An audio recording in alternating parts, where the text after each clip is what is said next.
આપને સૌને બે પ્રશ્નો પૂછવાના છે. એમાંથી પસંદગી કરવાની છે.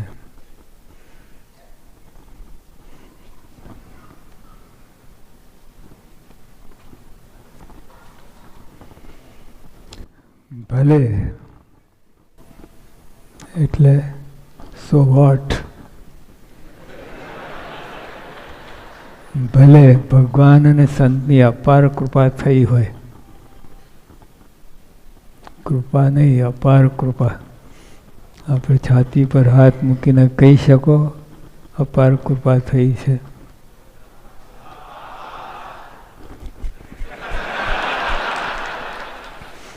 બહુ મોટી વાત છે. પણ તો કૃપા થઈ છે એ હવે નાનાથી.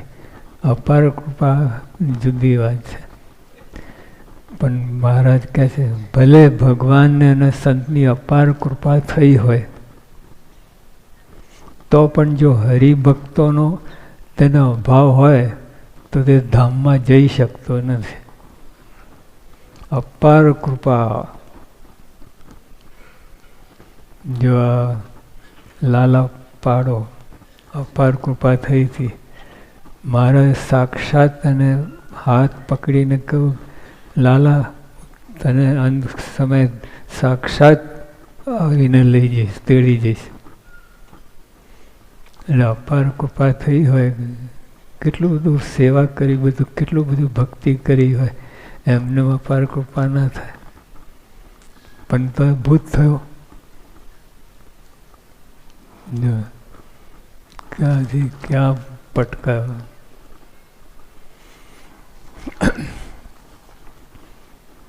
ભલે ભગવાન અને સંતની અપાર કૃપા થઈ હોય તો પણ જો હરિભક્તો તમારા બધાનો, મહારાજ સ્વામીની તો ક્યાંય વાત છે. ભલે ભગવાન અને સંતની અપાર કૃપા થઈ હોય તો પણ જો હરિભક્તોનો તેનો અભાવ હોય તો તે ધામમાં જઈ શકતા નથી. ભગવાન મળ્યા છતાં ધામમાં જઈ શકતા નથી. બીજા ધામમાં ના જાય તો ભગવાન મળ્યા છે, અપાર કૃપા થઈ છે અપાર. પણ જો હરિભક્તોનો અભાવ હોય એ ધામમાં જઈ શકતો નથી. હવે બીજો પ્રશ્ન.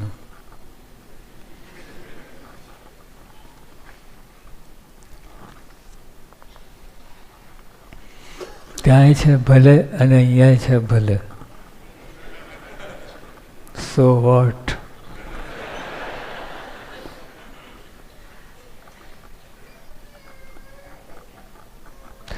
ભલે અમારી સેવા ન કરતો હોય, ક્યાંય વિચરણ કરતો હોય, આ હોય, અથવા તમે લોકો દેશ પરદેશમાં છો, બાપા ઇન્ડિયામાં છે, એટલે ભલે અમારી સેવા ના કરતો હોય, પર્સનલ અંગત સેવા તો લાભ મળે નહીં. ભલે અમારી સેવા ન કરતો હોય પણ હરિભક્તના ગુણ કહેતો હોય, ઓલા હરિભક્તનો અભાવ હોય, હરિભક્તનો ગુણ કહેતો હોય, હરિભક્તો જ છે. ઓલામાં હરિભક્ત આવે તો હરિભક્ત. ભલે અમારી સેવા ન કરતો હોય પણ હરિભક્તના ગુણ, ભલે અમારી સેવા ન કરતો હોય પણ હરિભક્તના ગુણ કહેતો હોય તો તેણે અમારી અતિશય સેવા કરી એમ માનીએ છીએ. જો હજારો ગાઉ છેટો હોય પણ હરિભક્તના ગુણ કહેતો હોય, ઇનફ, બહુ થઈ ગયું. અને એટલું નહીં, બહુ થઈ ગયું નહીં, તો તેણે અમારી અતિશય સેવા કરી એમ માનીએ. સેવા નહીં, અતિશય સેવા. શામાં? કોનો?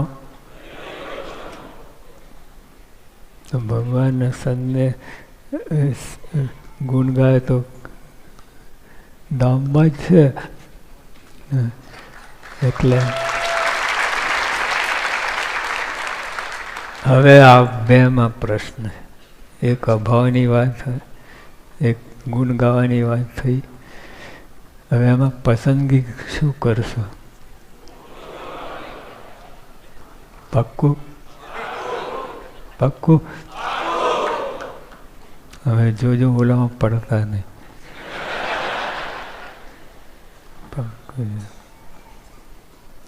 આમાં ખોટ કેટલી? ભલે ભગવાનને સંની અપાર કૃપા થઈ હોય અને અભાવને ધામમાં ના જઈ શકે. ધામમાં શું પાક્યું? બધું વ્યર્થ ગયું જીવન. તો એ આ જબ્બર ખોટ આવે છે. અને આ બધી જબ્બર કમાણી, અબજોની કમાણી. તો શું કામ આમાં પડવું, ફેંદવું? ચારા ચોથો માન, ઈર્ષા, અદેખાઈ. ઈર્ષા વધારે હોય છે, બીજું બધું કરતા અદેખાઈ હોય.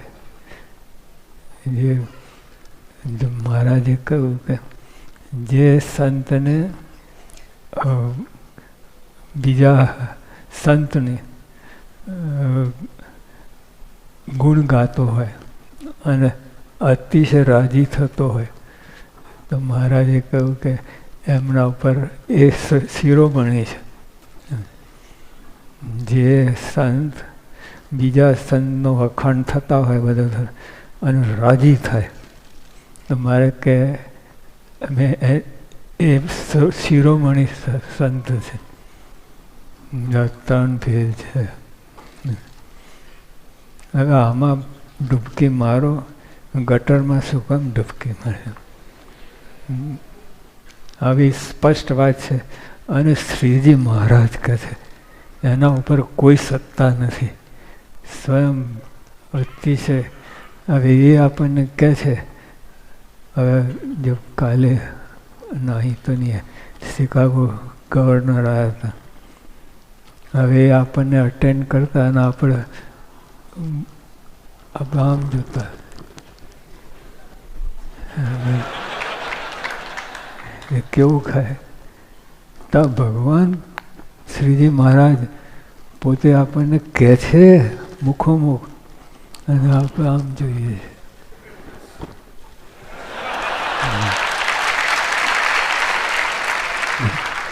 કેવું કહે? આ સમજવા આટલું જ છે. અભાવ ગુના પડવું જ નહીં, મોટી ચોકડી મૂકવી. ગુણ જ ગાવો. જો આપણે પ્રાર્થનામાં, સવારે પ્રાર્થનામાં શું હતું? હા, ગુણનું જ દર્શન થાય. ગુણનું જ, બીજી કોઈ વાત નહીં. જ્યાં અને ગુણ તો હોય છે, નથી હોતા એવું નહીં. ગુણ ના હોય તો અહીં સત્સંગમાં આવે જ નહીં. તો આપણે એ શોધી કાઢવાનું. આપણે અભાવ ગુણ શોધી કાઢીએ છીએ.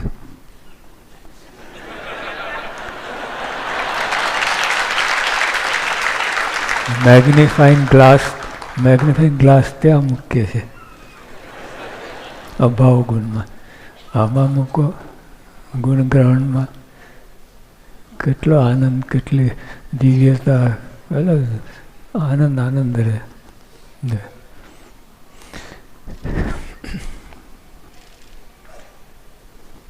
પછી એક બીજી વાત આવી.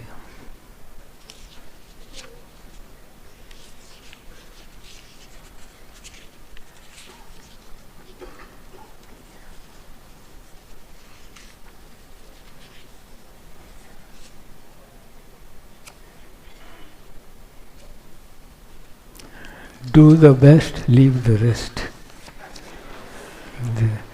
કચરો ઉથામવો નહીં. હીરા મોતી માણેક હાથમાં આવ્યા છે અને એ મૂકીને અને કચરો ઓલા ડસ્ટબિનમાં બધું એમાંથી નાહીએ કેવું કહેવાય. જો મહારાજ બીજી વાત કરે છે, એક સરસ વાત કરે છે, બહુ ઉત્તમ. જે ભગવાન અને સંતનો દાસ થઈને રહેતો હોય તેને દેશકાળ લાગતા નથી. આ જ મોટી વાત છે. ગમે એવું હોય ને, જો આ ભલે ભગવાનની અપાર કૃપા થઈ હોય, દેશકાળ લાગ્યા ભૂત થવું પડ્યું, તો મહારાજ શું કહે છે? જે ભગવાન અને સંતનો દાસ થઈને રહેતો હોય તેને દેશકાળ લાગતા નથી. મોટી ઘાત જેવી, એકદમ ભયંકર ઘાત. દેશકાળ લાગતા નથી. અને એ જ છે, દેશકાળ લાગતા નથી. આગળ વધતો વધતો વધી જાય. જે ભગવાન સંતનો દાસ થઈને રહેતો હોય તે દેશકાળ લાગતા નથી. તેનો ભક્તિભાવ કોઈ કાળે ઓછો થતો નથી. આપણે ચડ ઉતર થાય છે. ચડ ઉતર, તમોગુણ, રજોગુણ, સતોગુણ, એ જેવો ભાવ હોય એ પ્રમાણે ભક્તિ થાય. પણ આના કોઈ દિવસ ભાવ ઓછો થતો નથી. દાસ પણ રહે. પછી મહારાજ બીજી બહુ અગત્યની વાત કરે છે. સત્સંગમાં જો કાપડ છે ને એ મીટરથી મપાય કાપડ, અને પાણી છે લીટરથી વપરાય. કેટલા લીટર બધું. તો મારે કહે સત્સંગીને કઈ રીતે માપવા? મીટર, લીટર, અને આ સત્સંગીને આપણે કેવી રીતે માપવા? સત્સંગમાં દાસપણું જોઈને શ્રીજનોનો સત્સંગ નક્કી કરતા.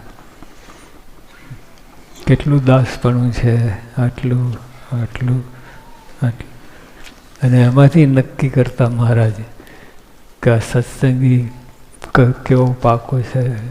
આના ઉપર દાસપણાના ભાવથી, બીજું કોઈ માપ નહીં. તમે સેવા કરો, આ કરો, આ કરો, બધું બરાબર છે, ખોટું નથી, પણ એનાથી માપતા નથી મહારાજ. બસ તમે દાસપણું કેટલું છે એનાથી માપે છે.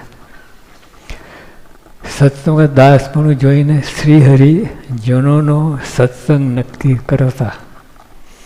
હરિજનોમાં જેટલો દાસ ભાવ તેટલી તેની સાથે શ્રીહરિ પ્રીતિ રાખતા. Directly proportional. જેટલી પ્રીતિ, જેટલો દાસ ભાવ એટલી મહારાજ એના માટે પ્રીતિ રાખતા.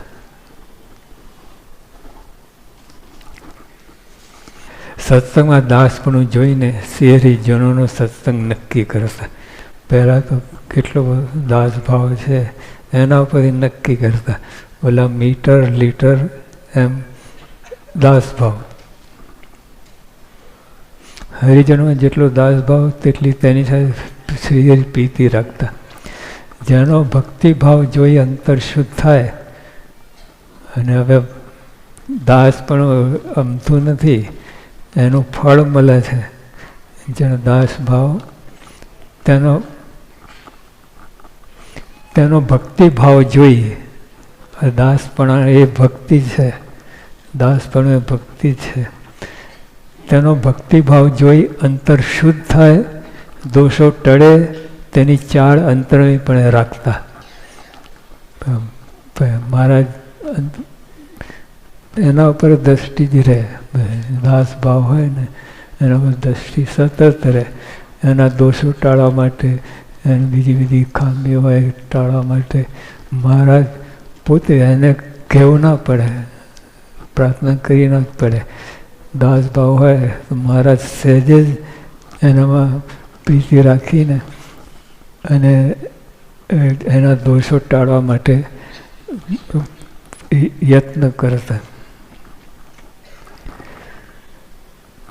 તેનો ભક્તિભાવ જોઈ અંતર શુદ્ધ થાય, દોષો ટળે, તેની ચાળ અંતરણીપણે રાખતા. જનોના ઉત્તમ ગુણો જેટલા વધે તેમ જતન કરતા. દાસનો એમાં જેટલા ઉત્તમ ગુણો વધે એ ભગવાન ચાળ રાખતા, એટલે ધ્યાન રાખતા. નિષ્કપટપણું એ તો અમૃત જેવો ગુણ છે. ગુણ માત્રમાં એ ઉત્તમ ગુણ છે. ને કપટ એ વિષ છે. જેનામાં શ્રી કપટ દેખતા તેનો ત્યાગ કરી દેતા. તો હવે કપટ જરાય હોય ને,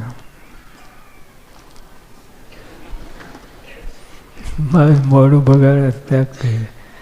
ત્યાગ કરી ભગવાન ત્યાગ કરે એટલે કેવું બધું કહેવાય. અને કપટ એ વિષ છે. જેનામાં શ્રી કપટ દેખતા તેનો ત્યાગ કરી દેતા, અને જેનામાં નિષ્કપટપણું દેખતા તેની સાથે અનુરાગ કરતા. એકદમ ઓપોઝિટ. ઓલાને ત્યાગ કરે અને આમાં ભેટ. સદાનંદ સ્વામી મહારાજનું